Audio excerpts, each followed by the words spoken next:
Doctor Mohammad Yunus তার আইনজীবীর মাধ্যমে গ্রামীণ ব্যাংকের সৃষ্টি নিয়ে একটি সম্পূর্ণ বিভ্রান্তিকর তথ্য জনগণের সামনে তুলে ধরেছেন। আমি আপনাদের সামনে যার দালিলিক প্রমাণ আপনারা ইন্টারনেট কেন সব জায়গায় পাবেন। কিভাবে সৃষ্টি হয়েছিল গ্রামীণ ব্যাংক?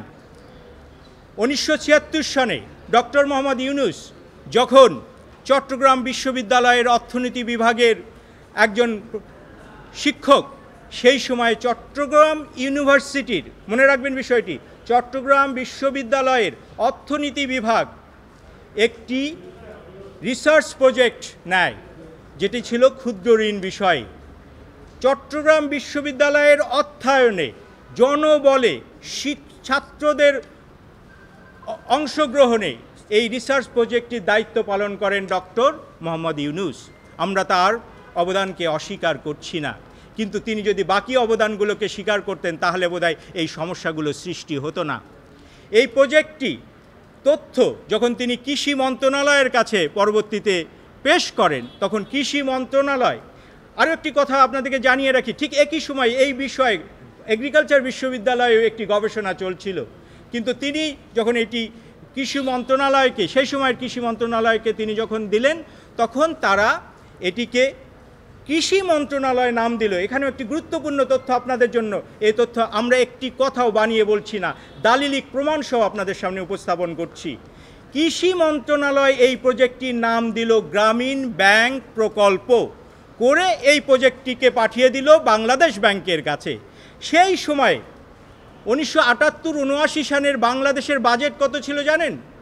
2499 কোটি টাকা। সেই বাজেটের মধ্য থেকে গ্রামীণ দারিদ্র্য দূরীকরণের লক্ষ্যে সরকার 100 কোটি টাকা এই প্রজেক্টে, গ্রামীণ ব্যাংক প্রজেক্টে প্রদান করলেন। কে প্রদান করলেন? সরকার প্রদান করলেন, বাংলাদেশ ব্যাংক প্রদান করলেন। ডক্টর মোহাম্মদ ইউনূসের কোনো ব্যক্তিগত সম্পত্তি এখানে আসেনি। এবং এই প্রজেক্টে বেতনভুক্ত একজন পিডি, প্রজেক্ট ডাইরেক্টর হিসেবে ডক্টর মোহাম্মদ ইউনূসকে নিয়োগ দেওয়া হলো। পরবর্তী পর্যায়ে 1983 সালে যখন এটিকে ব্যাংকে রূপান্তরিত করা হলো, আপনারা জানেন এটি ব্যাংকে রূপান্তরিত করা হলো। যখন একটা প্রজেক্ট থেকে সেই প্রজেক্টটা অন্য পর্যায়ে যায়, কি করা হয়?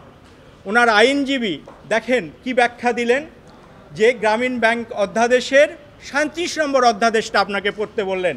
আপনাদের কাছে এই অধ্যাদেশ সবখানে আপনারা পাবেন। 37 নম্বর অধ্যাদেশটা উনি যে অধ্যাদেশের যে 37 নম্বর ধারাটি উনি পড়লেন, সে ধারাটির একজন বিজ্ঞ আইনজীবীর কাছ থেকে আমি কেন কোন উদ্দেশ্যে তার মতো একজন বিজ্ঞ আইনজীবী এ ধরনের ব্যাখ্যা দিলেন আমার বোধগম্য নয়। ডক্টর ইউনূস যেহেতু তার আইনজীবীর মাধ্যমে বলেছেন, আমি বলবো এটি ডক্টর ইউনূসের ব্যাখ্যা। তিনি যে ব্যাখ্যা দিলেন সে ব্যাখ্যাটা শুধু হাস্যকরে নয়। একটা প্রজেক্টে যেখানে 100 কোটি টাকার সম্পদ, দেশের জনগণের সম্পদ ইনভেস্ট করা হয়েছে, কৃষি ব্যাংক ওনাকে জায়গা দিয়েছেন বসার জন্য, ওই প্রজেক্টের জন্য কৃষি ব্যাংক ওখানে চেয়ার টেবিল দিয়েছেন, সেই টাকাগুলো, সেই জিনিসগুলো প্রজেক্ট থেকে কি হলো, গ্রামীণ ব্যাংক যখন ব্যাংক হলো তখন সেই ব্যাংকে স্থানান্তরিত হলো। 37 নম্বর অধ্যাদেশ, এই গ্রামীণ ব্যাংক অধ্যাদেশ 1983-র 37 নম্বর সেকশনটি যদি আপনারা পড়েন, সেখানে বলা হচ্ছে ওই প্রজেক্টের কথা বলা হচ্ছে। এটা সবার সামনে আছে, এটা পড়ার জন্য আপনাকে আইনজ্ঞ হতে হবে না, এটা ব্যাখ্যা করার জন্য আপনাকে আইনজ্ঞ হওয়ার প্রয়োজন নেই, যে কেউ এটি পড়ে নিতে পারে। এটি কি পাবলিক দলিল। এবং উনি কি করলেন, অর্ধেক পড়লেন। এখানে যে সুস্পষ্টভাবে বলা হয়েছে যে ওই প্রজেক্টের সমস্ত সহায় সম্পত্তি গ্রামীণ ব্যাংকের আন্ডারে চলে আসলো, উনি এটি ভুল ব্যাখ্যা করলেন। এরপরে তিনি আরেকটি ব্যাখ্যা করলেন, গ্রামীণ ব্যাংক অধ্যাদেশের 19 নম্বর অনুচ্ছেদে 19 নম্বর ধারায় যে বলা আছে যে গ্রামীণ ব্যাংক কী ধরনের প্রজেক্ট দিতে পারে, সেটারও তিনি কী ধরনের ভুল ব্যাখ্যা করলেন। অর্থাৎ ডক্টর মোহাম্মদ ইউনূস তার নিজের পারিবারিক প্রতিষ্ঠানকে কি করেছেন, একটা ম্যানেজিং চুক্তির মাধ্যমে এটা দায়িত্ব নিজে নিয়েছেন। সেই ম্যানেজিং চুক্তির ব্যাপারে কোন ধারায় উনি নেওয়ার কথা বললেন, কিভাবে অপব্যাখ্যা করলেন, আমি একটু পড়ি, coat unquote. Undertaking the management, control and supervision of any rural organization, enterprise or scheme for the benefit and advancement of landless person. এখন প্যাকেজেস কর্পোরেশন লিমিটেড একটা ছাপাখানা। এটা কোন অর্থে রুরাল অর্গানাইজেশন হয়? সাংবাদিক বন্ধুদের কাছে আমার সেটি প্রশ্ন। আসলে কি হয়েছিল আপনাদেরকে সেই তথ্যটি বলি। প্যাকেজেস কর্পোরেশন একটি রুগ্ন প্রতিষ্ঠান ছিল, যে প্রতিষ্ঠানটি ঋণের ভারে জর্জরিত ছিল। সেই প্রতিষ্ঠানটিকে, যে প্রতিষ্ঠানটির মালিককে ডক্টর মোহাম্মদ ইউনূস এবং তার পিতা এবং তার ভাইরা, এই প্রতিষ্ঠানটিকে ব্যাংক্রাপসি অর্থাৎ দেউলিয়া হওয়ার হাত থেকে বাঁচানোর জন্য গ্রামীণ ব্যাংকের অধ্যাদেশ ভঙ্গ করে ডক্টর মোহাম্মদ ইউনূস নিজে এই ব্যাংকটিকে লোন দিলেন এবং এই ম্যানেজিং চুক্তি করেছেন।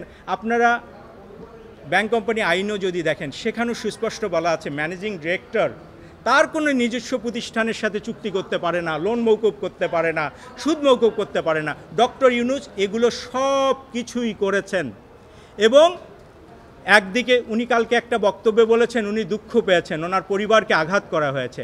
আমরা ওনার পরিবারকে বা ওনাকে আঘাত করতে চাইনি। আমরা শুধু ওনার অপকর্মগুলোকে, ওনার দুর্নীতিগুলোকে, ওনার মিথ্যাচারগুলোকে আপনাদের সামনে তুলে ধরছি। উনি একদিকে এই চুক্তিতে একদিকে স্বাক্ষর করছেন কে?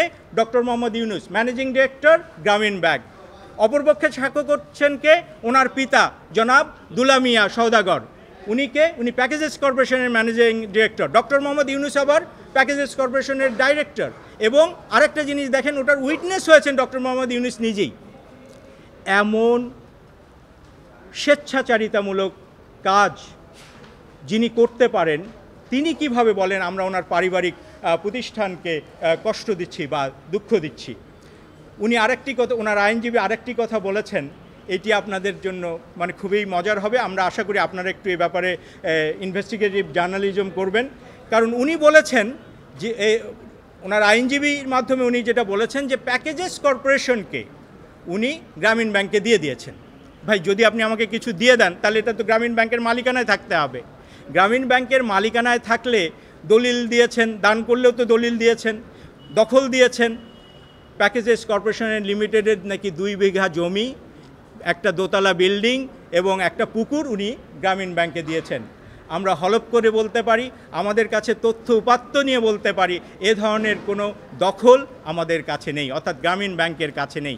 অতএব তিনি একটা সুন্দর মিথ্যা কথা জাতির সামনে বললেন যে ভাই আমি সব দান করে দিয়েছি, আমার কোনো সম্পদ নাই। ওনার আইনজীবী এই কথাই বলেছে। আপনারা দেখেন উনি জাতির কাছে কি হয়ে গেলেন? দেবতা হয়ে গেলেন। উনি জাতির কাছে ফেরেশতা হয়ে গেলেন। কিন্তু আসল সত্য তো এই প্যাকেজেস কর্পোরেশনের লিমিটেডের আমরা সর্বশেষ যে আর্টিকেল অ্যাসোসিয়েশন সব কিছু আমাদের কাছে আছে, এটি ওনার মালিকানায় রয়েছে, ওনার পরিবারের মালিকানায় রয়েছে। এটি এখন শত শত কোটি টাকার সম্পদের মালিক।